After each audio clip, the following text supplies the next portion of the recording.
Hi guys, welcome back my YouTube channel. Guys, നമ്മുടെ ഇന്ത്യയിലുള്ള best modification ചെയ്ത കുട്ടി ഡീസൽ വണ്ടികളാണ് കേട്ടോ. ഇത് കൂടുതലും ഈ ഒരു മോഡൽ എന്ന് വെച്ച് കഴിഞ്ഞാൽ കർണാടകയിലാണ്, കെ എ എന്ന് പറഞ്ഞ രജിസ്ട്രേഷനിലാണ് ഈ വാഹനങ്ങൾ ഇത്ര മോഡിഫിക്കേഷൻ ചെയ്തേക്കുന്നത്. ഇത് നമ്മുടെ നാട്ടിൽ, അതായത് കേരളത്തിൽ ഇത്രയും നല്ല മോഡിഫിക്കേഷൻ ചെയ്ത് കൊണ്ടു നടക്കാൻ വാഹനങ്ങൾ പറ്റില്ല. കാരണം ഒന്നുമല്ല, MVD പിടിക്കും, ഫൈൻ തരും.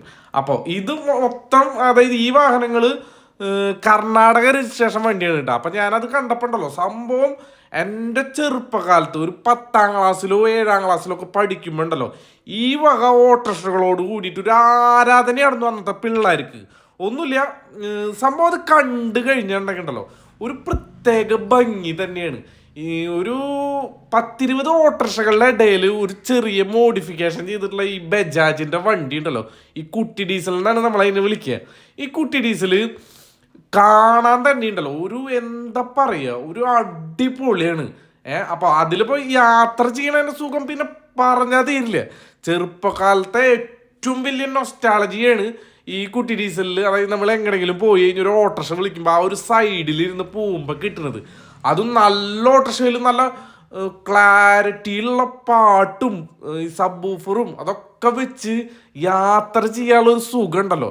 ഇതിൻ്റെ ഉള്ളിലൊരു ചെറിയ പെർഫ്യൂം അടിക്കും ഇവർ. അപ്പോൾ എനിക്കുണ്ടല്ലോ എന്താ പറയുക, ഈ ഓട്ടോറിക്ഷകളോട് കൂടി ഭയങ്കര ആരാധനയാണ്. ഇത്രയും നല്ല ഭംഗിയുള്ള വണ്ടികൾ കേട്ടാ. പക്ഷെ നമ്മുടെ നാട്ടിൽ ഇതിപ്പോൾ നിന്നുപോയി. കേരളത്തിൽ ഇങ്ങനത്തെ ഒരു മോഡിഫിക്കേഷൻ ചെയ്യുന്ന പരിപാടി നിന്നുപോയി. വേറെ ഒന്നല്ല, MVD ശരിക്കും ലോക്കിട്ട് കൊടുത്തു. അത് കാരണം കൊണ്ട് ഇപ്പം അധികം മോഡിഫിക്കേഷനും കാര്യങ്ങളൊന്നും ഇപ്പം ഇല്ല. പക്ഷെ എൻ്റെ ചെറുപ്പകാലത്ത് ഞാൻ കണ്ടിട്ടുണ്ട് ചെറിയ കുട്ടി ഡീസലൊക്കെ ഓട്ടോറിക്ഷകൾ ചേട്ടന്മാർ മോഡിഫിക്കേഷൻ ചെയ്ത് കൊണ്ടു നടക്കുന്നത്. അത് എന്ത് രസമായിരുന്നു പറയുക. ആ ഒരു കാര്യം കണ്ടപ്പോഴാണ് എനിക്ക് ഈ വണ്ടികളൊക്കെ നോക്കിയത് കേട്ടോ. സംഭവം മോഡിഫിക്കേഷൻ ചെയ്ത് കഴിഞ്ഞാൽ ലുക്കിൻ്റെ കാര്യത്തിൽ ബജാജിൻ്റെ വണ്ടി തന്നെയാണ് കേട്ടോ.